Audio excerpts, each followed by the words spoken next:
Na natureza, todos os processos, eles não geram resíduos e não há desperdícios. E a economia circular, ela fala da mesma coisa, né? Ela se inspira nesses processos biológicos para você não gerar resíduos e também otimizar seus processos de forma que você não tenha impactos ambientais.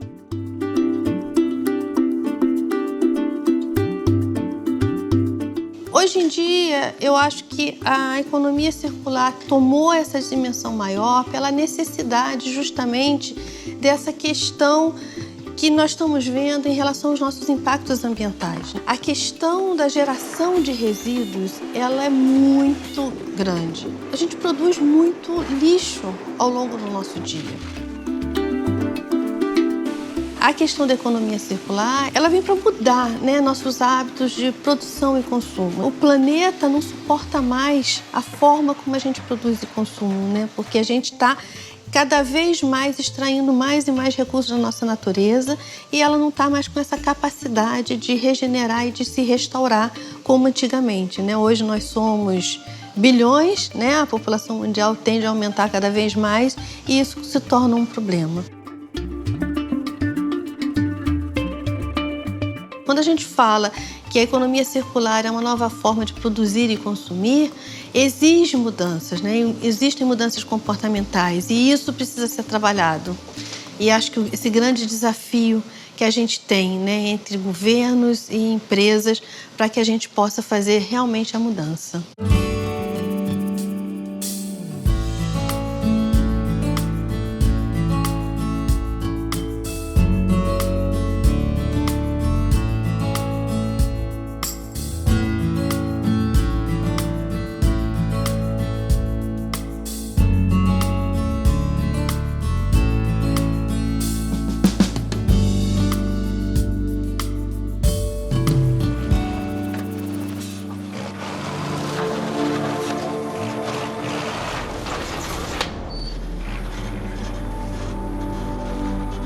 O aterro não é solução. Quando você trabalha com a destinação de um resíduo para um aterro, você está só movimentando o resíduo. Aquele resíduo dentro de um aterro, ele vai gerar uma série de riscos, uma série de impactos ambientais, sociais, que não são desejáveis. Então, a nossa filosofia mesmo aqui da empresa é tentar desviar o máximo desses resíduos do aterro. Eu pego algo que é um resíduo hoje, ao invés de deixá-lo 40, 50, 100 anos lá num aterro, gerando gases, gerando churume, né, trazendo riscos para a população, a gente volta ele para a indústria, volta ele de uma forma produtiva para a sociedade, diminui a pressão sobre a natureza para a gente ter esse resíduo novamente, né, para a gente ter esse produto aí sendo novamente minerado, retirado da natureza, e a gente consegue realmente dar para ele uma destinação que ajuda até a indústria a repensar os seus processos e ser mais eficiente, ser mais produtiva e melhor para o meio ambiente, para a sociedade.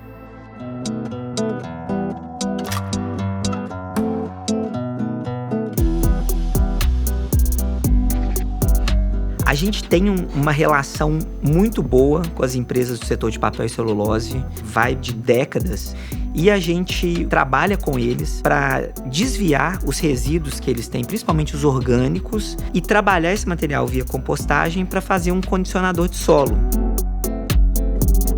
Então aqui é o Centro de Pesquisa, Desenvolvimento e Inovação do Grupo Ambipar, e aqui no laboratório em si a gente trabalha com a valorização de resíduos.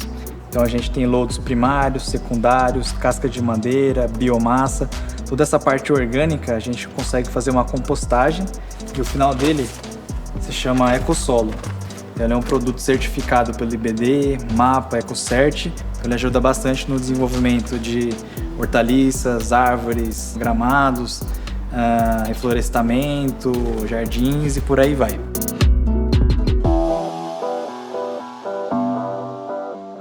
Esse condicionador de solo pode ser aplicado em área florestal, em área agrícola, né? Então é uma forma da gente fechar esse ciclo. Esse é um trabalho que a gente faz, nós desenvolvemos tecnologia mesmo para conseguir trabalhar com esses resíduos de uma forma produtiva e a gente tem várias formas de uso. Em Nova Odessa, a gente tem uma eco-horta, onde a gente produz hortaliças com esse condicionador de solo. Uma vez por mês a gente tem uma coleta lá, o nosso time pega isso, leva para casa.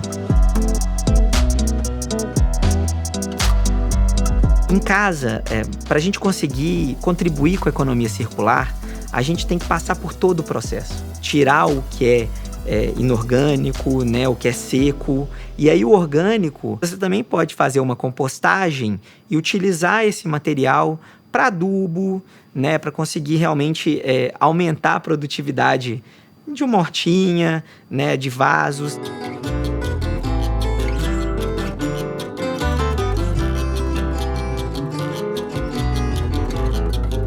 Na natureza, a gente não tem resíduo. Tudo que é gerado como resíduo de uma espécie é aproveitado por outra. A ideia da economia circular é imitar esse conhecimento da natureza. Então, ao invés de pensar no resíduo como algo que tem que ser descartado, a gente pensa nele como algo que tem que ser reinserido, sendo que realmente aquilo que vai ser descartado é um mínimo, é realmente aquilo que não tem como a gente reaproveitar.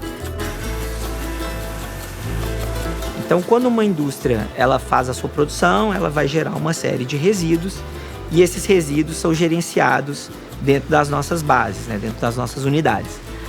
Quando a gente faz esse gerenciamento, a gente segrega esses produtos, né, esses materiais, e a gente vai dando o encaminhamento para cada um deles.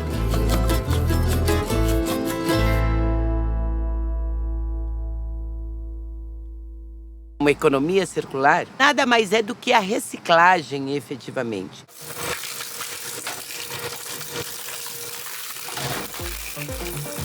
Nós estamos no maior complexo da Ambipar em sentido de tecnologias de manufatura reversa.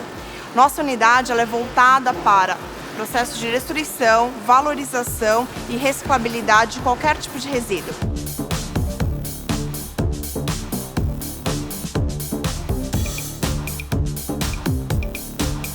Nós temos uma máquina dedicada para separar o fio. Então, todos esses cabos, fios que nós temos, a gente acaba separando o cobre do plástico ou da borracha.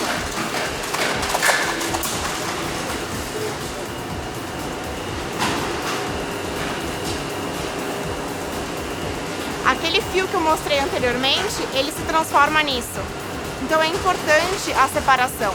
Quanto mais pura, a gente consegue aproveitar e ter uma rentabilidade maior. Então, sempre que uma indústria tem algum resíduo que ela não consiga ainda processar, não consiga valorizar, então eles trazem para cá e a gente faz todos os estudos para tentar ter uma maior vida útil, né, no produto. Então, reinserir ele para a economia circular mesmo. As pessoas falam muito de economia circular, valorização de resíduos, logística reversa e manufatura reversa como se fossem itens totalmente diferentes. Mas não, eles são complementares, principalmente no nosso espaço. Quando entra a valorização? São esses materiais que antes encaminhados para aterro, agora têm um destino nobre. Quando a gente fala desse destino nobre, a gente vem falar de economia circular. Porque na nossa unidade a gente tem a verticalização. Eu pego um material que ele já foi um produto, como o eletroeletrônico, desmembro pelas tipologias de resíduos e, por exemplo, pego o plástico, vou triturar ele todo e vou encaminhar para a nossa vertente de processamento de plástico. Lá ele vai conseguir transformar em um outro produto. A gente tem uma linha que é o pós-indústria.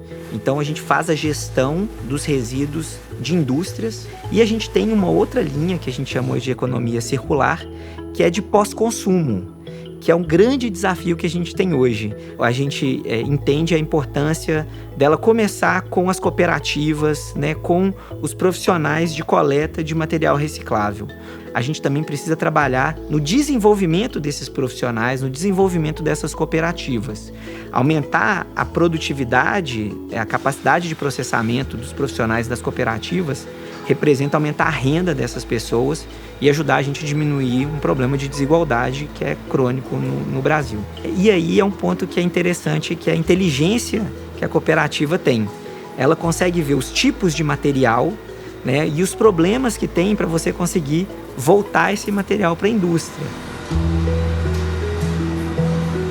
Nós temos um exemplo muito bacana nessa parte da economia circular, que é com bebidas ricas em açúcar. A gente muitas vezes recebe esses produtos da indústria porque eles não passaram em algum processo. E qual que é o nosso trabalho? A gente conseguir descaracterizar esse produto e a gente conseguir desviar esse material do aterro. Faz a descaracterização, essa embalagem plástica, ela pode ser devolvida para a indústria para fazer uma reciclagem. E o líquido, a gente consegue processar e transformar ele num ecoálcool. E esse álcool, a gente utiliza ele tanto para fazer limpeza nossa, mas também a gente está desenvolvendo um projeto onde esse álcool vai ser convertido em etanol, que a gente vai abastecer a nossa frota.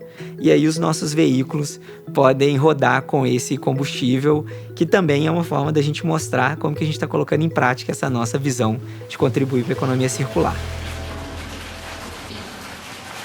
E aqui no laboratório em si, a gente trabalha com a valorização de resíduos.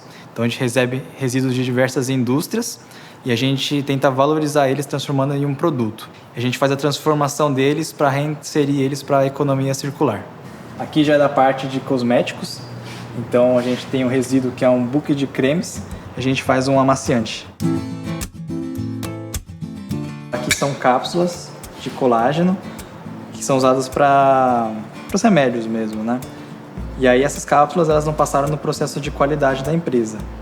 Então elas vieram para a gente como resíduo, mas para a gente ela está em perfeito estado. Então uma solução que a gente pensou para reutilizar essas cápsulas foi colocar dentro dela o nosso ecossolo, o adubo peneirado e sementes de árvores nativas. Então pode ser de vários biomas, pode ser Mata Atlântica, Floresta Amazônica, Cerrado, Caatinga. E a gente joga essas cápsulas via drone.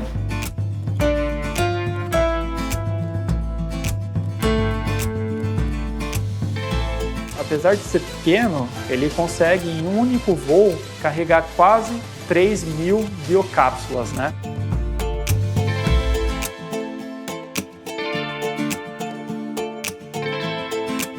E aí com a chuva, a própria cápsula com a água ela se dissolve e ela vai soltando todos os nutrientes da própria cápsula, o ecossolo, o adubo e as sementes para ela poder germinar. Ela rapidamente acaba sendo derretida, dissolvida, né? Então aqui, ao final, a gente tem as nossas biocápsulas de imbaúba. A própria cápsula ela é uma embalagem de sementes sustentáveis e aqui a gente tem a embalagem craft, que também é um material sustentável.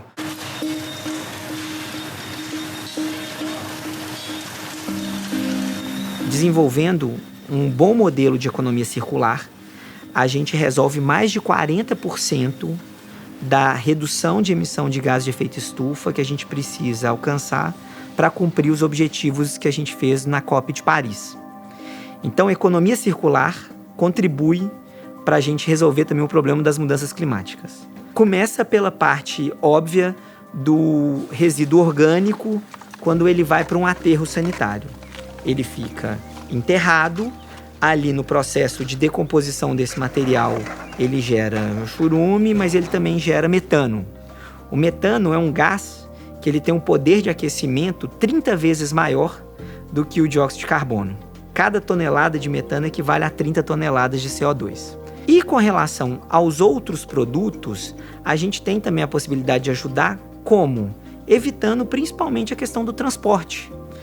Se a gente consegue evitar que um resíduo vá para um aterro, que hoje são locais longe das cidades, que demandam um transporte, no caso brasileiro, transporte rodoviário, a gente também está conseguindo reduzir essas emissões e reduzir essa pressão para as mudanças climáticas. E vários desses processos a gente consegue gerar crédito de carbono, porque o crédito ele é gerado quando a gente consegue demonstrar que ou a gente está retirando o carbono da atmosfera ou a gente está evitando uma situação que naturalmente geraria uma emissão.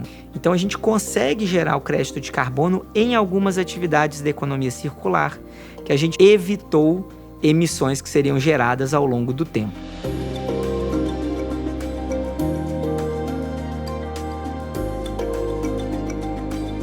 esse modelo ele é vencedor porque eu vou gerar valor para o meu acionista, para o meu cliente, mas também para o meu investidor, para a minha comunidade, para os meus fornecedores, para os meus parceiros, para os meus colaboradores.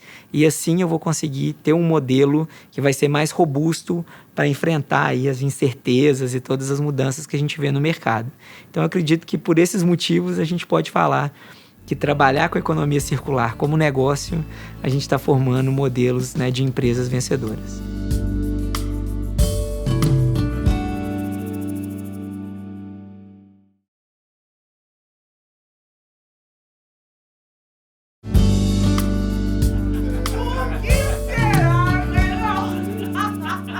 O que é esse seu celular? Explica pra mim. Esse celular aqui, essa marca, foi aonde que eu fiz a minha viagem internacional, gente. Para tudo.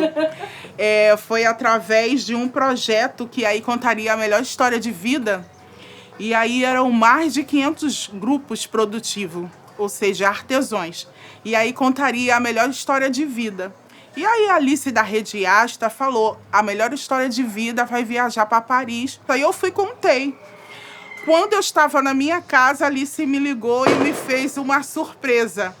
Lúcia, vai uns gringos aí, né? Que eu falava nessa linguagem, e que vai na sua casa para poder conhecer o local de que você mora. Tá legal, Alice. Pedi permissão, né? Porque tem que pedir por morar em comunidade. E aí, quando chegaram lá, os franceses na minha casa falou, Lúcia, você foi premiada para ir para Paris. Eu pensei até falei com a Alice, é 1º de abril, porque é brincadeira, né? Só pode. Aí a Alice foi e falou, não, Lúcia. E aí foi aonde que eu não esperava nunca, porque não estava nos meus sonhos nunca. De que uma mulher que teve uma mãe analfabeta, que criou os filhos na lavoura, que eu gostaria muito de que ela visse essa trajetória, de que vê uma filha caçula, que nem ela criou para ser submissa, não trabalhar fora, devido à minha irmã que engravidou quando nova. E ela não queria perder mais uma filha.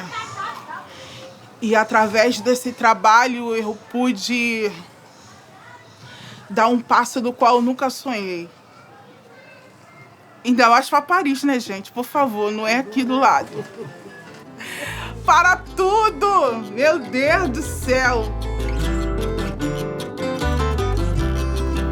Fuxicarte para mim é superação, sabe? É procurar mulheres como eu fui um dia. Eu morava na comunidade do DIC, próximo a Vigário Geral. Minha vida lá na comunidade tinha uma qualidade muito ruim. Sempre quando vinha verão, a minha família tinha que sair de dentro da casa, porque ela poderia cair. Tem uma foto minha que estou com a minha filha, que eu não tinha mais o que fazer, sabe? É deixar a água baixar e eu e minha filha Carol, a mais velha, a gente tá batendo na água assim, e rindo. Mas ali eu tava falando que seria a minha última enchente. Seria a minha última perder tudo, sabe? E realmente foi.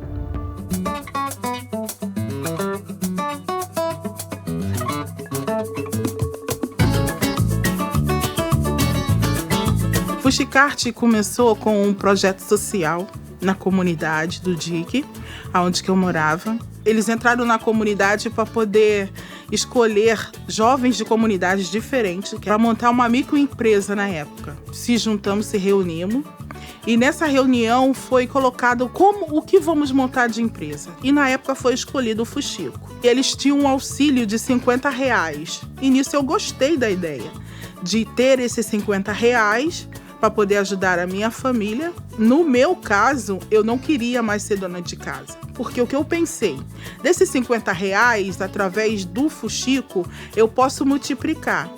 O que eu pensei? Eu tomo conta dos meus filhos, que por morar em comunidade, para não perder pro tráfico. Nisso, eu sou dona de casa e eu ajudo o meu esposo também. E aí eu decidi dar continuidade à Rede Asta e à Fuxicarte junto. A Asta é um negócio social que leva produtos de design feitos à mão por mais de 50 grupos produtivos a consumidores em todo o Brasil. São produtos de decoração, brindes e acessórios criados por artesãos, com o suporte de designers profissionais e uma equipe multidisciplinar e muito comprometida.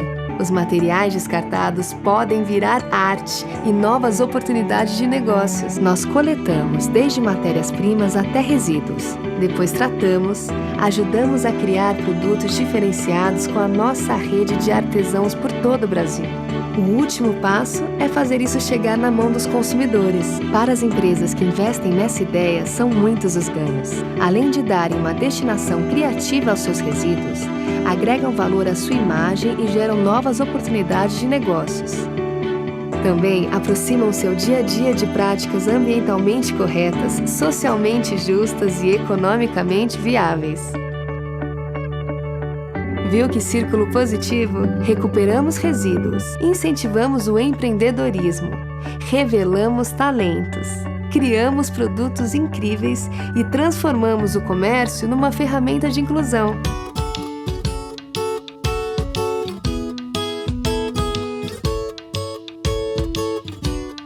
A capacitação que eu tive pela Rede Asta e os artesãos é tornar o produto com uma qualidade boa. Todos esses tecidos que são utilizados em grandes roupas de grife iria ao lixo.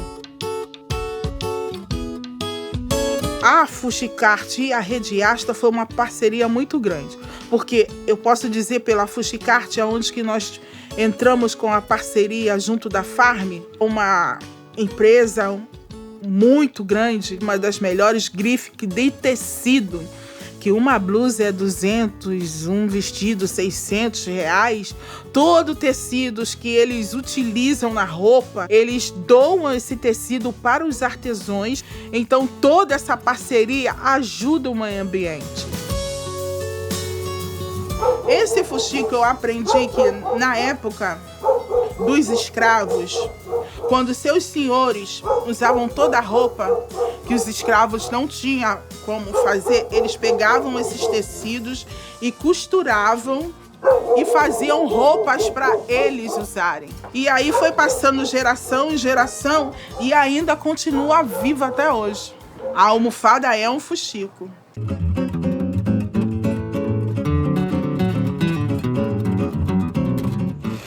A capacitação que eu tive pela Rede Asta e os artesãos é tornar o produto com uma qualidade boa.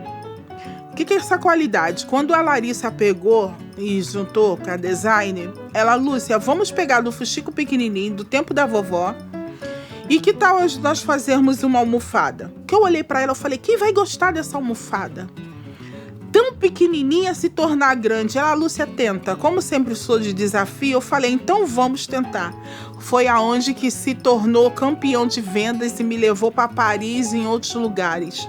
Obrigado por tudo.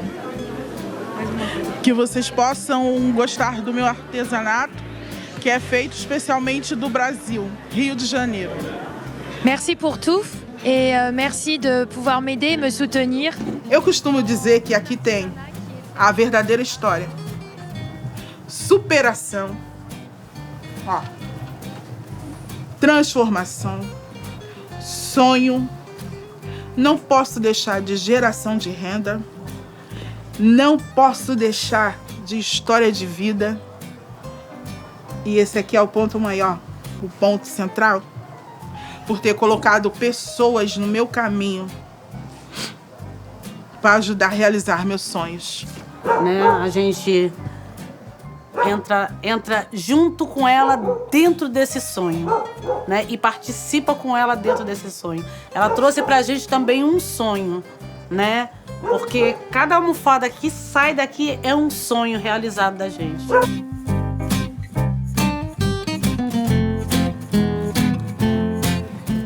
Então, o planeta agradece. O ser humano que está envolvido aqui também agradece, não é verdade? E agradecemos ao nosso Deus, aos parceiros, Rede Asta, Nunca, Farm, para ajudar o meio ambiente, o ser humano para uma qualidade de vida e realizações.